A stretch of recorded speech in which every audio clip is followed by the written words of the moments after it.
This podcast is sponsored by nobody. Hey dudes, welcome to Splat from the Past, the only 80s themed horror sci-fi show where things can get totally radical. Now today, I will be paying a tribute to one of the greatest comedians of all time, who sadly passed away in 1989. This year would have been her 75th birthday, and I am talking about Gilda Radner. Lisa D Apolito made a documentary about her a few years ago called Love Gilda, and I'm having her on the show today, and we're going to pay tribute to Gilda, talk about her life, career, and legacy, and it's going to be really wonderful. You know, I've gotten to talk to people who worked with her and knew her, and I've heard so many good things, a lot of dark things there as well, but it's going to be a great conversation today, and I cannot wait, and I cannot wait to get started on it. Also, I'd like to say happy birthday, Ringo Starr. He turns 81. The guy is timeless, of course, being a Beatle. And to past guest Tracy Reiner, happy birthday, Tracy. So, here is my interview with Lisa D Apolito. Hello. Hey, Lisa, welcome to the show. How are you today? Hey, Tommy, I'm good. How are you? I'm pretty good. Pretty good. Summer's here. I cannot complain. True. Though it is a little warm in New York City today. Oh, so sorry about that. But That's okay. yeah. This is such a great honor. Thank you for taking the time today. Oh, no, thank you. I'd love to talk about Gilda. Oh, love it. So before we get into Gilda, let's talk a little bit about your background. Tell my listeners where you came from and how you got into making documentaries. Originally I was an actress. Mm-hmm. So, and then once I had a child, my ex-husband was an actor. It was hard for two people to be an actor. Mm-hmm. So I became an advertising producer and director.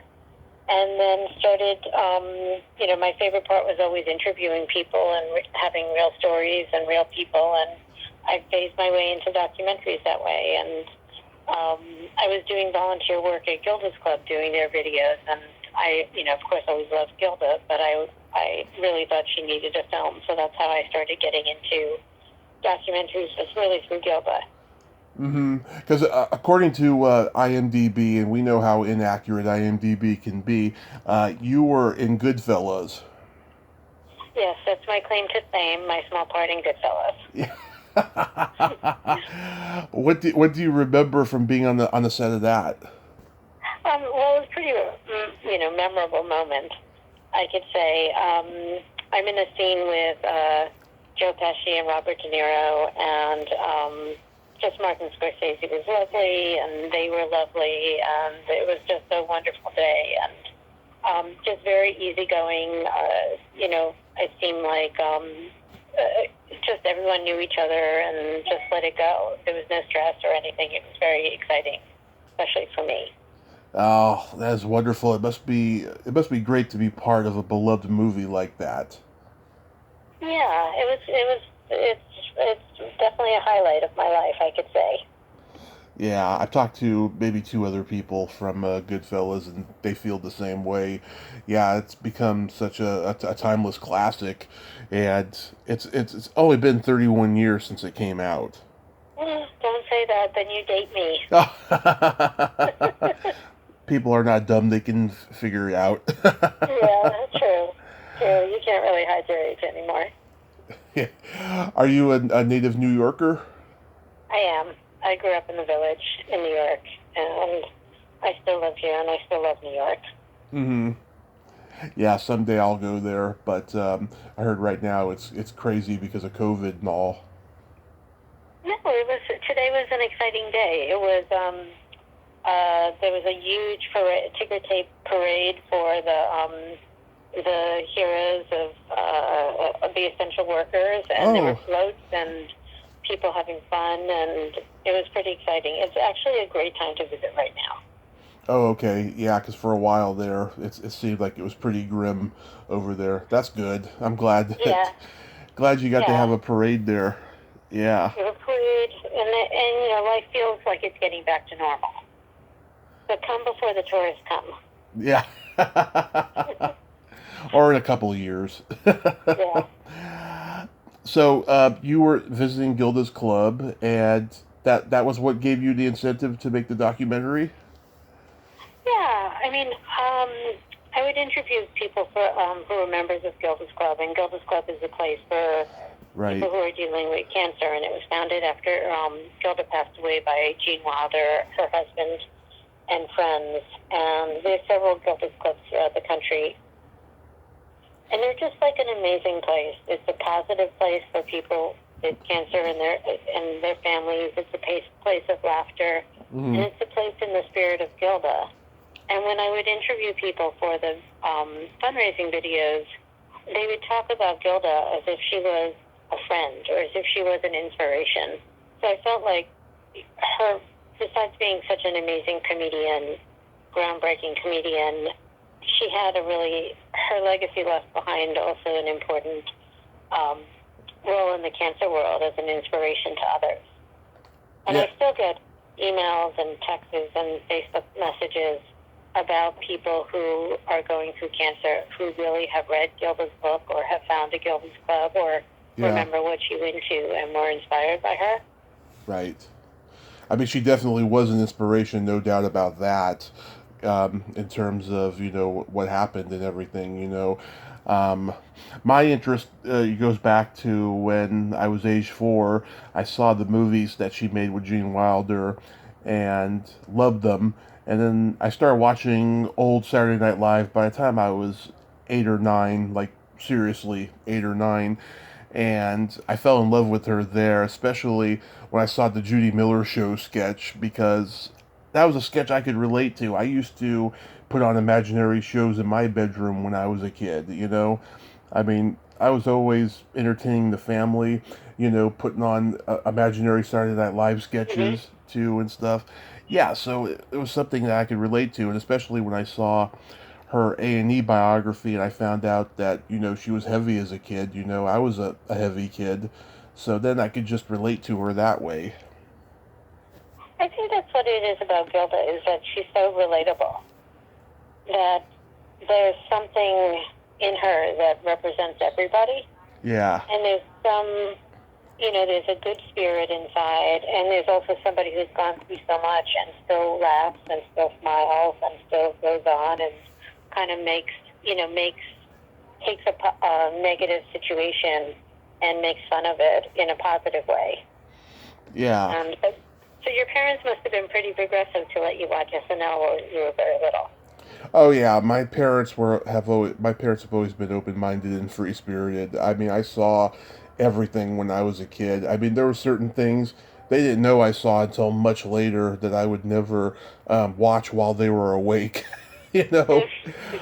But no, we used to watch the old Saturday Night Live all the time, and we enjoyed it very, very much. I mean, I have all the old seasons on DVD now, and when I watch it, I go, "Oh my God, this was so dark! I can't even believe that they got away with this back then." Yeah. Yeah, I mean, as Ann Beats told me when I interviewed her last year, Gilda had that love me quality about her. Yeah, it's so sad about Anne.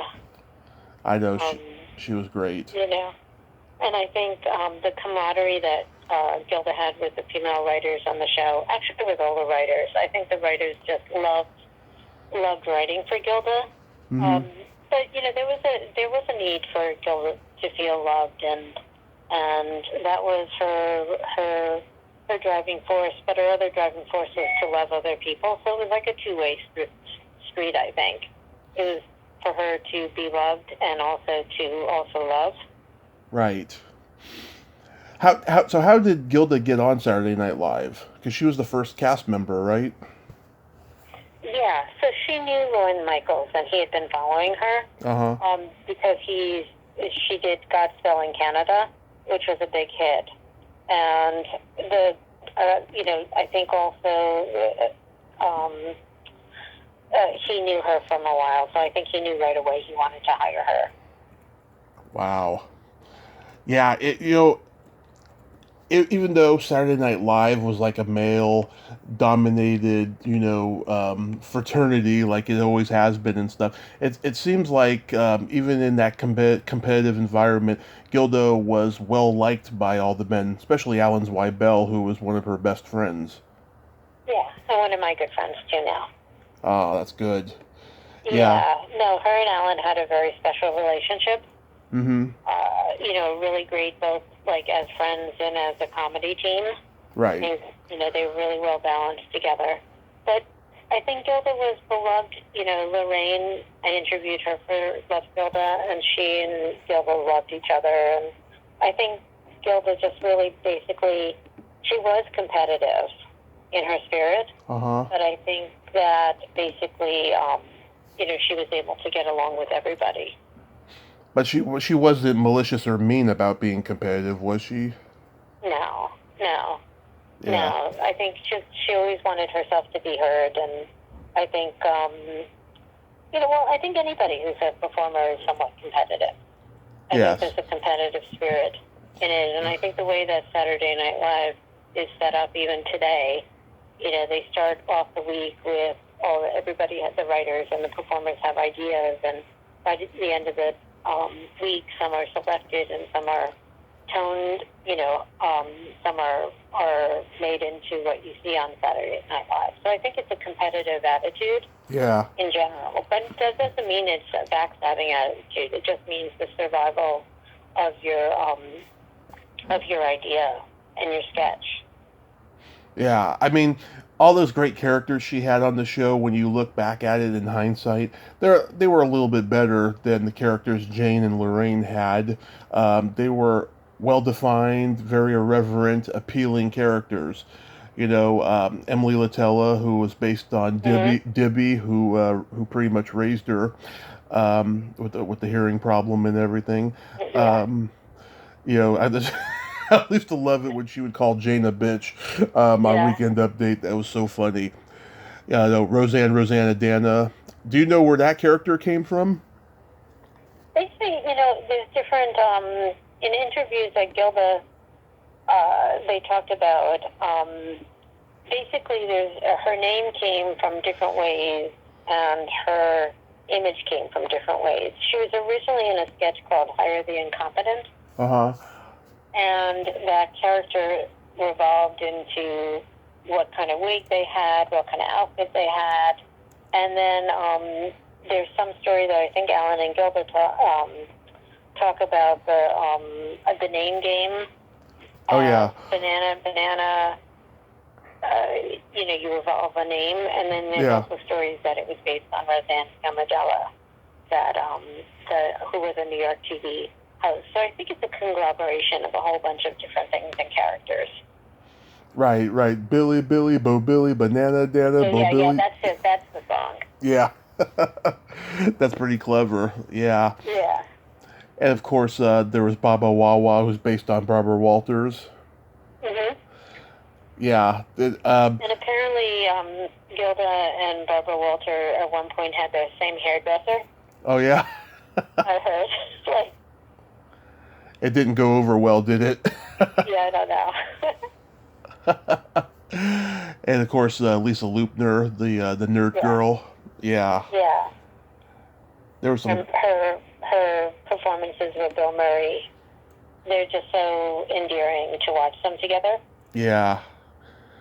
I know. I was watching this interview Bill Murray did on Tom Snyder the other night, and he was just, talking about how much he loved making Gilda laugh. He says he made her laugh more than anybody on the show, and it was just really sweet, just how gleefully he said that. Yeah. I think people love. I mean, Gilda had a really funny laugh too. If you ever heard her laugh. Oh yeah. A unique laugh. So I think people enjoyed making her laugh. To hear her laugh too. In my favorite Saturday Night Live sketch of that period, she's like a secretary or something in the talent prison show, and Chevy Chase tells this stupid joke, and she just starts cackling at it like it's the funniest thing she ever heard. it makes me laugh every time I see it and stuff. And Ann and I, we talked about that too. Do you have any particular favorite Saturday Night Live sketches that she did? I think Judy Miller in her room is still my favorite. Yeah. Just like you, I'm performing in my room with my dolls, and I think when she has where she's the Queen of France, I just really like that. And I also loved when Gilda was just Gilda. Yeah. When she had moments when they just had her get up there and do her own thing, like what Gilda ate today. Like just when she got up there and she could just be herself. Yeah. You know, I can imagine, I mean, I was never so lucky as to meet her, but I can imagine that she would just, when I asked anybody what was Gilda like, the first word they said was funny. Like, and you think all comedians are funny, but that's usually not the first word that comes out of people's mouth describing Right. Gilda. So I think that she was, you know, so I like when she's Gilda, too. Right. Yeah. I mean, for me, it's the Judy Miller show, Lucy's A-Bomb, which I never understood why she had to whip cream these atomic bombs, you know, but it works. It works, you know, and she did Lucy better than Lucy during that period, you know. Yeah. And also love Candy Slice. For a long time, I thought she said, "I'm your biggest fucked up fan." It sounded like it, you know. Isn't that what she says? Funked up, she says. Oh, really? Yeah. Because if she did say fucked up, then NBC would have censored it. Yeah. I never thought about it. Yeah. And then there's Dancing in the Dark with Steve Martin, which he showed he showed the clip of it when he hosted the weekend that she died, and he was just so choked up and emotional about it. And she always wanted to be a ballerina. Yeah. That was really, you could see what a great dancer. And you could see in that sketch how much she loved life. Mm-hmm. And she loved performing. Yeah. I mean, even when she didn't have any dialogue, like in that, or the laundromat sketch where her and Belushi are pantomiming each other, I mean, she just had that ability about her to just be so visual and so funny, like an old vaudevillian comedian. Yeah, I mean, she loved the old comics. Yeah, or the the Mommy Dearest sketch, you know, where she's Christina Crawford. Yeah, with the doll. Yeah. That was so wrong, so funny. I love that. That's my other favorite from that period. Yeah, that's really funny. And LaDoyce Gilda. Oh yeah, that's you know, that's her acting. I mean, I love it. It's so beautiful. I mean, it was such a unique show. I mean, it you know, it's evolved in so many different over the many years. But I think the original cast and what they did was just so amazing, and the mixture of all kinds of sketches, both like pre-filmed little mini films they did, were pretty amazing. Yeah, I said that to Ann too. I said, you know, it's so ironic how all these short films that Tom Schiller made on Saturday Night Live, the one with Gilda, and the one with Gilda in Italy, and then the one with Belushi where he's the old man, are the most two famous ones because they're both no longer with us. And you know, I'm sure people predicted that Belushi wasn't going to live that long because of his lifestyle, but no one predicted that Gilda was going to die so young. And it's just so sad when you watch him now. Yeah. She also had some good chemistry with Candice Bergen. That sketch for what was it, the for stupid people or whatever, and like Candice Bergen starts laughing, and she pretty much gives up on the whole sketch, and then Gilda has to finish it. That was so brilliant.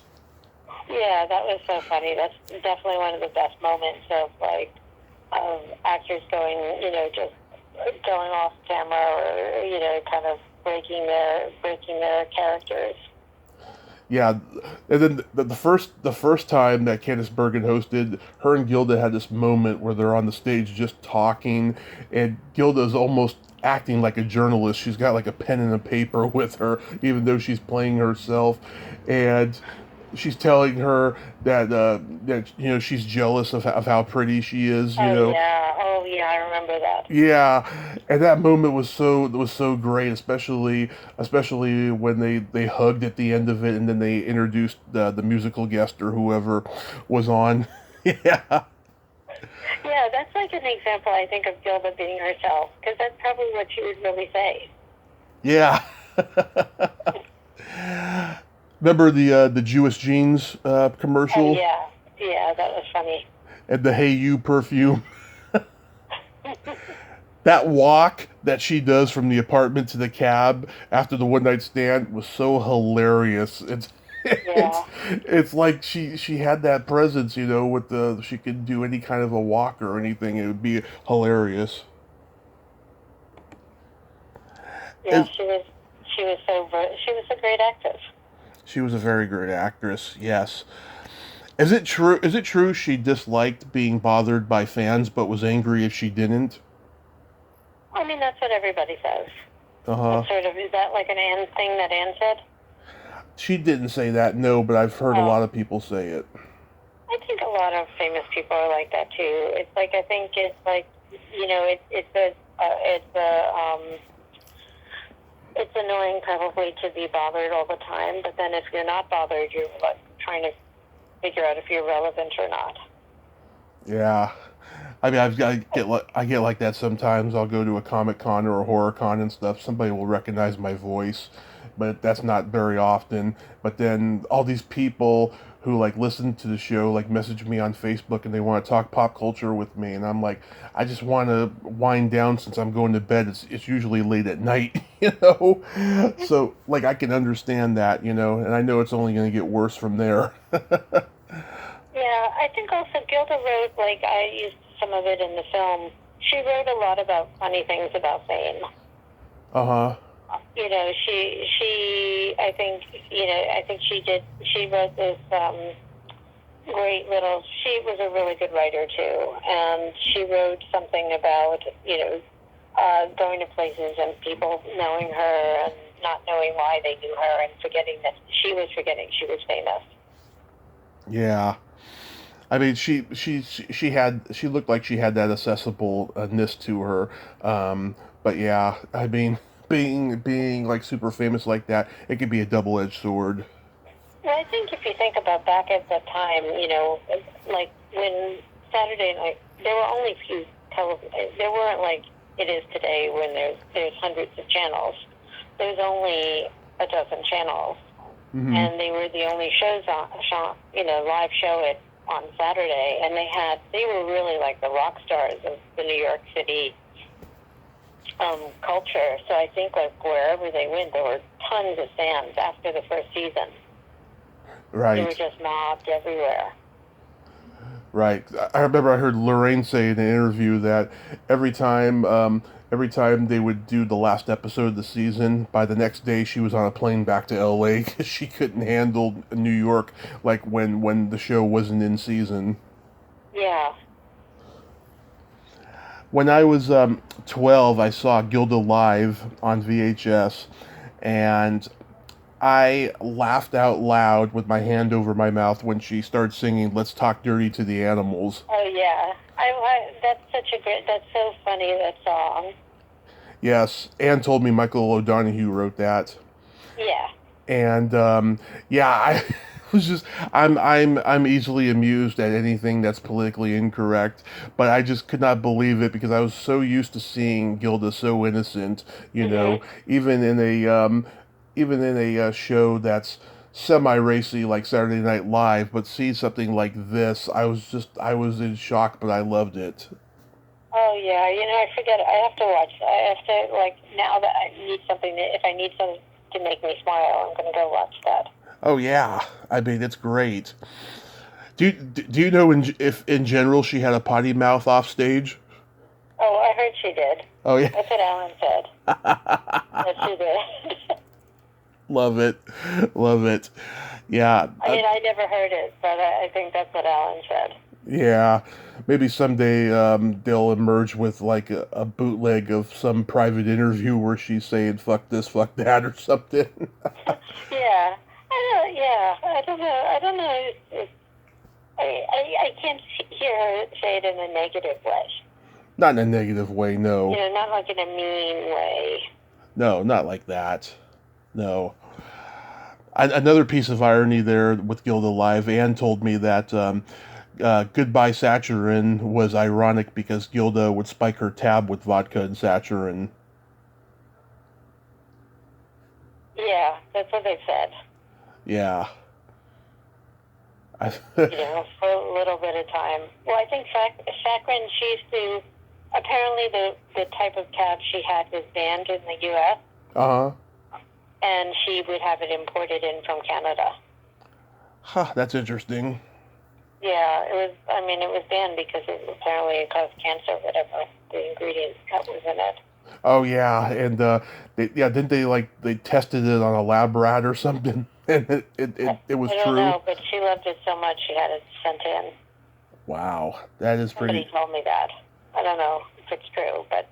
That's interesting. That's dark. Wow. But yeah, that's a dark sketch when you think about what happened. Mm-hmm. To her. Yeah, the ending of that concert when she sings "Honey, Touch Me with My Clothes On," that's another moment that you watch it and it's so ironic to her death 10 years later. Because just no one saw it coming. Yeah. It's a sad song when you hear it. It really is. Yeah. It's when you see it in the movie though, it's very nostalgic. Like It is. because it's about being kissed in a gym, and there's something just it's a little dirty song too, kind of in some sense, but it's just innocent too. Yeah, because she's singing about an experience she had as a teenager. Yeah. When you made the documentary, Gene was still alive, right? Yeah. Yeah. So I got to go meet Gene, which was an amazing experience. In his home that he used to live with Gilda. Mm-hmm. And he was lovely. He wasn't super well. Yeah. He did start to have dementia, but most of our time together was very clear. And he had a lovely wife that he married after Gilda died, and he was just a lovely man. With his beautiful blue eyes and this really nice spirit. You could imagine they had a very interesting time together, I can imagine. Yeah. In his book, he said that Gilda could be very clingy and needy and suffocating. And did he go into that very much? No. No. No, not really. No, he was positive. We talked a lot about, Gilda's cancer, and so we talked more about those kind of things. He did say to me, he said he couldn't live with her and he couldn't live without her. Oh. That's what he did tell me. That's a good way of putting it. Yeah. It was pretty clear that he loved her, though. Yeah. But so I guess it's kind of the same thing, is that she was clingy and she just adored him. Yeah. Why do you think Gilda never found her footing in movies? I think she loved a live audience. Yeah. I think it was the audience that and the relationship she had with an audience that fueled her. And from what people have told me, and from the movies I've seen, she didn't really have the greatest roles. No. Either. So she was, you probably know this, she was offered to be Olive Oil in Popeye. The movie with Robin Williams, Popeye. Yeah. And, that would have been a great role for her. Oh, yeah. I think. But she turned it down for some reason. But, that would have been a really great role for her. I think so, too. So I'm not really sure. It seems to me that she didn't have the right roles and that she did love the audience so much. Like the you know, and she loved, you know, I think she would have been great at a sitcom with a live audience. I agree. Yes. You know. I think she should have had a movie career like Lily Tomlin or Goldie Hawn. You know, she was that good of an actress. You know, but yeah, I do agree. I think that she loved the live audience a lot more. You know, and I guess drinking and cigarettes kind of aged her in later years. She drank that much. I think the whole vodka and tab thing was just like a little period of time. Mm-hmm. She wasn't a drinker. Mm-hmm. So I think it was her eating disorder that aged her. Really, because it was pretty severe. So it's like, you know, a lot of other people were doing drugs or drinking. It was you know, she had an eating disorder that probably affected her health that aged her. Because you can see that pretty, you know, it is pretty interesting. She ages, not interesting, it's sad. She ages pretty fast. Yeah. So from the time she leaves SNL, so it could have been the cancer, that could have been, you know, maybe she had it for a lot longer, because once they did find it, it was terminal. So maybe she was sick much earlier than anybody thought. Absolutely. You know? Yeah. So, she did that political comedy with Bob Newhart, First Family. yeah. That was a weird one, too. That was a weird one, yeah. She plays the daughter, right? Yeah. But the first movie she did with Gene, Hanky Panky. Hanky Panky, if you go back and see that, she's actually pretty good. Oh, yeah. I don't know when the last time you saw it was, but if you go back and see it, she's pretty serious. It's been probably about 15 years since I've seen it. I've actually been trying to make a mental note of getting a copy of it, because it's been a long time since I had a copy of it.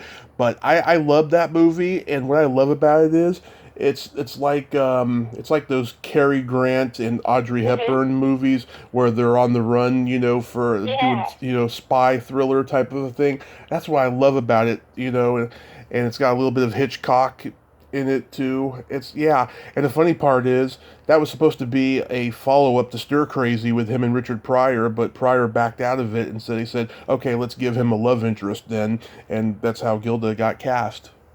Oh, I didn't know that. Oh, yes. I didn't know that at all, but I know they run throughout the entire film, from like the beginning to the end. You're right, it's like one of those, but I was surprised when I saw that she was so good in it. Oh, yeah. Especially when, you know, she becomes, you know, she goes from being this sweet person to being kind of a vengeful person when she admits that it was her brother that was killed at the beginning of the movie and stuff. She all of a sudden becomes dramatic, and she was really good at that, I think. Wait, is that the same movie? In Hanky Panky, yeah. Oh, okay. I'm remembering that. I'm trying to remember the whole film. Yeah, it was good. So I mean, she had Hanky Panky, and then the woman in red. She had the weird character. Yeah, that was weird. That was the weird character. I mean, you would expect her to play the Judith Ivy, or was it Judith Ivy? Yeah, Judith Ivy role of the wife, but no, she plays this crazy, you know, office, you know, worker that has a crush on Gene, and she thinks that, you know, he's talking about her, you know. Yeah. So that was not a great role for her. And then she did Haunted Honeymoon, which is her last movie, and I love that movie. I love her performance in it. I've talked to two actresses from the movie. They told me some anecdotes that I would love to share. Eve Ferret, who plays Gilda's rival in the movie, she told me that there was a day near the end of production. Gilda called her up with Emily Latella's voice and asked her if she wanted to go play tennis and then have dinner with her and Gene that night. And she was doing another project at the time, but she regrets not doing that with them. Oh, wow. And then there's this actress, Barbara Rosenblatt, who's the female reporter amongst the reporters at the beginning of the movie after they're doing the radio program. She said that Gilda pulled her aside and thanked her for playing that character because it was stressing Gene out for weeks that he was trying to find an actress to play that character and stuff. And to this day, she says that's like one of the biggest highlights of her career, that Gilda was so nice to her like that. Oh, wow. That's the thing about Gilda is that, is talking to Gilda's brother, who's also become a really good friend of mine. Mm-hmm. And, everyone has a story about how nice Gilda was to them. Yeah. That's I've never heard maybe one story, but it was like a weird story that I don't think was even true. Everyone else had really wonderful things to say about her. Yeah. And the scene where her and Dom DeLuise are doing Ball in the Jack, that was magical. Yeah. I could watch that over and over again. I just loved how they did that. And of course that scene where she's doing the Donald Duck shadow. Oh yeah. Yeah, behind. That's funny. I'm going to go watch some Gilda movies when I get off the phone with you, I think. Yeah, I mean it's always great to have a Gilda day. That's what I think. Yeah. She she was on the very first HBO comic relief special. She did a virtual sketch where she's doing that thing she does, like when she's playing Lucy, where she's trying to do everything really, really fast. She's trying to answer all these phones of people calling in to donate. Yeah. Yeah. Oh, I remember that. That's funny. I remember that. Yeah, that was probably just before the cancer really took over, because she had gotten diagnosed when she did Haunted Honeymoon. Yeah, that was when she had a miscarriage too. Oh, that's right. I forgot about the miscarriage. Yeah, she wasn't able to have kids again after that. Yeah, I remember that part of her A&E biography years ago. Yeah, that was the beginning of. I think that was the beginning of her like the awareness of her illness then. Yeah. I found out something pretty interesting too. She was supposed to host Saturday Night Live after she had recovered from the first round of cancer, like after she did the Gary Shandling show. Mm-hmm. She was supposed to host, but then there was a writer's strike going on, and the season ended early. But I know. Oh, that's so sad. yeah, she was booked to host, and U2 was going to be the musical guest. That would have been a great show. Really? That would have been the combination? Yeah. Yeah, they have the episode guides online, right? And there was a couple writer strike that has happened in the history of the show, and so they had all these episodes that were booked but never happened because of the writer strikes, and that was certainly one of those. Wow, that would have been an emotional show. I know, just to get her to host Saturday Night Live and be on there one last time, and then she got sick again not long after that. Sadly, she would have been 75 this year. What do you think she would have done if she gone on? I think she'd still be going strong. Mm-hmm. Like all her friends and cast members who are still all performing and going strong. I think about it in different ways. I think after she had cancer, if she got well, yeah, I think she would have had a talk show, or could have had a great talk show, because she loved people and she loved talking to people, like an Ellen kind of show. I think she would have done that for a while, and I think eventually she would have had her own sort of either sitcom or variety show, and then I think she'd be getting parts in, she'd be having parts in, like, she'd have her heyday now as, like, Amy Poehler's mother or Emma Stone's grandmother or something in movies. Yeah, I think Oh, go ahead. I just think she'd be going strong. I don't think she would, and I think that also her and Gene would have adopted a child. Yeah, I definitely think that. I think that she would have had her own sitcom that would have been successful. I think that she would have gotten better movie roles. Um, Hmm. Definitely stuff like that. Um, yeah, I definitely think she would have done Broadway again. Yeah, definitely. I think she would have done Broadway. Also, she was writing, so she wrote a script. Mm-hmm. She wrote a screenplay. Um, she wrote that one book, Get Back to Work, Yeah. in Rosanna O'Dana's voice. So I think she would have done more books. She probably would have worked with Alan Mm-hmm. Bell, like creating things together. Right. So I think their partnership would have gone on. Oh, absolutely. That book, she promoted it on David Letterman, and she called Dibby up, and Yeah. she got her to say never mind. Yeah. That was a great moment of television. Great moment. Yeah. Yeah, so I think she would have definitely done Broadway again. They came out with that female version of The Odd Couple. I think she definitely would have been great for that. Oh, that would have been great for her. Yeah, because it was Sally Struthers and Rita Moreno did it. So who do you think she would play? I think she would definitely play maybe the slob one. Maybe Oscar, the Oscar character? Oscar. Yeah, I think she could have played that character for sure. I think she could have played either, really. Mm-hmm. She was very versatile. She would have probably loved to play Oscar better. Maybe. Yeah.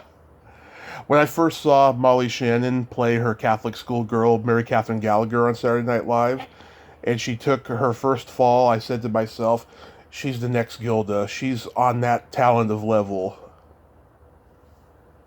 Yeah, she's great. Yeah. So with the recent passing of Anne, yeah, what was your experience interviewing her like? Oh, Anne was great. And Anne knew Gilda back from the National Lampoon days. So she was able to go back before, give me an insight into what the world was on with National Lampoon and with Gilda. Mm-hmm. I mean, Anne was probably, I didn't say, I mean, Anne, I don't know, was a little more reserved about Gilda than most people. Uh-huh. I don't know what the story was there, but I think they created, they partnered and they created a lot of characters. I think it was really hard for the female writers on SNL, and they really had to fight Right. to get the sketches there. Right. There's sketches out there, and I think that from what I heard, mostly the female writers worked with the female performers, though there were some, male actors who were open to working with the female writers. Like Anne wrote the Lisa Radner. Right. Her and Rosie Schuster wrote all the dark and twisted sketches, whereas Yeah. Marilyn Miller wrote all the whimsical stuff like the Judy Miller Show. Yeah. Yeah. Rosie, I interviewed Rosie. Rosie was great. Yeah. My experience with Anne was great. We're talking in email, getting ready to plan everything, and I let her know that she could swear on the podcast, right? Oh, she probably loved that, right? Yes, she said, "Are you expecting me to swear?" And she's like, "No, but I get that question all the time. Can I swear?" And she says, "Oh well, don't worry. I'm not exactly David fucking Mamet." That's funny. Anne was such a character. It's just such a shame. Yeah. But she was a character, and she was unique, and she said whatever she wanted. She felt like saying. Yes, my interpretation of her was that she was a sweet lady who was tough as nails, and she believed that nothing was sacred in comedy. Although I think she got a little scared near the end with political correctness. She apologized for certain things that she wrote. But I think that she was just a brilliant, brilliant writer, Mm-hmm. and I just I just loved everything that she did, you know. And now the sad part about the interview was that about 52 minutes in, she got lured away by her daughter or whoever was in the house with her that day. And from what I remember, I think she was like 7 minutes late, if I'm not mistaken. She may have not been. I'm maybe thinking of somebody else, but that will always be an incomplete interview for me because we had talked about doing a part two, and I reached out to her at Christmas time, and I never heard back from her. And so we could have gone at least another half hour during that interview with all the stuff that we were talking about because it was going so great, you know. So that leaves a lot of pain in my heart that we didn't get to finish because I had so much more I wanted to ask her. But it was a wonderful experience overall, you know. She opened up to me a little bit about that struggling period leading up to Saturday Night Live, her and Michael O'Donoghue together, Mm-hmm. and that was wonderful. That was really wonderful. And I went back and listened to it. I was like, oh God, I wish I could eliminate that question and that question because that could be answered on the internet. I don't know what I was thinking answering that, but it was a wonderful thing. I think Anne was late to my shoot too. Really? I remember, she was late, and then she came in and she was hungry, so we got her some food. Did you go to her or did she come to you? We had like a location Oh, okay. in LA that we filmed a couple different interviews. We filmed Lorraine at the same location. Oh, okay. Yeah. So, So that was nice of her. With all the LA traffic, it was nice that people came from other places. I'm always very grateful when people will do that. yeah. I'm so glad that I got to talk to her though. Last week I got to talk to Gary Weiss, who directed all those short films in the first season after Albert Oh Brooks yeah. left. Right. I'll tell you, it wasn't my favorite interview. He was kind of grumpy and kind of bitter, and he was micromanaging the interview. Saying, "Okay, what do you want to talk about next?" and all that. But it was good overall. That happens sometimes. You Yeah. never know what's going to happen with certain people, especially when you're trying to find a previous interview that they did. You're trying to get a feel for who they are and stuff. So that happens.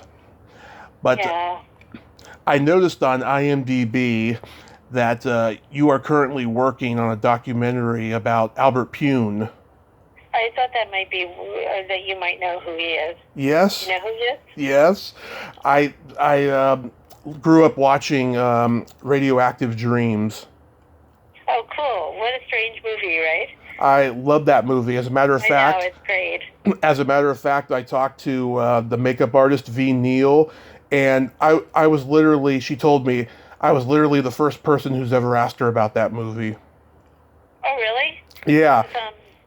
There's, there's an author in Canada who wrote a book which is a retrospective. It's a 101 guide to every one of Albert's movies, Mm-hmm. and it's called Radioactive Dreams. Oh, nice, nice. Yeah, that Albert said that movie shows they play that movie a lot. Yeah. Oh yeah, my brother had a poster for it when we were kids. Yeah. That's how I first discovered it. But how did it come about for you to do this project? A friend of mine was a fan of his, and he's a producer also. So he approached me, and I went to meet Albert and his wife Cynthia. Mm-hmm. And I knew Cyborg. I knew some of Albert's films. Right. But Albert's really an auteur. Like, he is just brilliant, and he really doesn't have the reputation people think of him. His movie reviews are so poor, but he's done so many movies and he's influenced so many other people. Right. And he really is a genius. It's just he never really had the budget and the opportunities, but he has a great story, and he's been struggling also with his health. Oh, I heard. For several years right now. And he's been shooting his last movie, or hopefully it's not his last, but maybe it is his last. So he's been shooting that, which is a prequel to Cyborg. Sweet. So. Yeah. I did reach out to him a couple of years ago, and he told me he was having some health problems, and he told me to get in touch with his wife if I want to interview him and stuff, and I did, and she read it, but I never heard back from her, so I was like, okay, it's not a good time, so... Yeah, they're a very unique couple. Yeah. I'll send you the trailer if you're interested. Absolutely, yeah. I love his movies. What are your favorites? Well, I think Radioactive Dreams. I think I Can't Say Cyborg. I like. I'm blanking on everything right now, but what was his first movie? Oh, The Sword and the Sorcerer. Oh yeah, I forgot he made that. Yeah, I love Brain Smasher with Andrew Dice Clay. Yeah. Yeah. I love Dangerously Close. I've talked to a couple of guys from that movie, including Tom Matthews. Okay, we interviewed Tom. Tom's a great guy. Yeah. He's a great guy. Shy, but he's a great guy. And of course, Radioactive Dreams. I even like that horrible Captain America movie he did for what it is, you know? Yeah.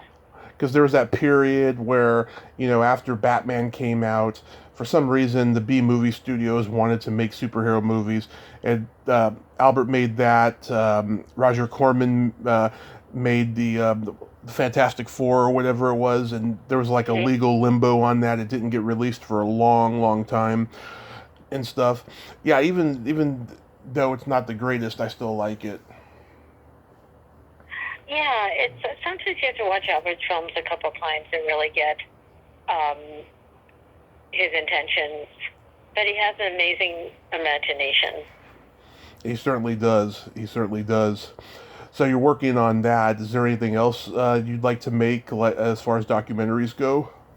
I'm working on some other things that I can't. Isn't official, but I can tell you that the film that's the most along is also about a very beloved, very, very beloved character. Very similar to Gilda, except that she's not an actress, and she's not a human. That's interesting. Well, I look forward to seeing the Albert Pune trailer and the eventual documentary when it comes out. I still need to watch the Gilda one. I will. Okay, I'll send you the link. If you want the link to it, I can send it to you. That would be great. That would be great, Lisa. I appreciate that.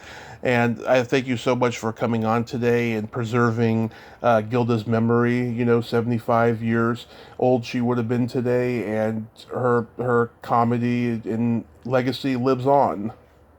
Yeah, thank you so much for contacting me and letting me talk about Gilda and, you know, keep her memory and keep her performances with us and have new audiences discover her and her brilliance. My pleasure. My pleasure. You have a great day and stay safe. Okay, you too. Bye. Okay, bye. Well, there you have it. Lisa D Apolito. Ain't she a sweetheart? Oh, what a great lady, and I'm glad that we got to talk about Gilda. If you've been living under a rock, go check out Gilda's work. She was just hilariously brilliant. And check out Albert Pune, too. I'm glad she's making that documentary. He's a very underrated exploitation filmmaker. You'll love him. Well, until next time, this is Tommy Throwback Kovac saying, there's no shame in living in the past, because the present sucks. Later, dudes. There's always something.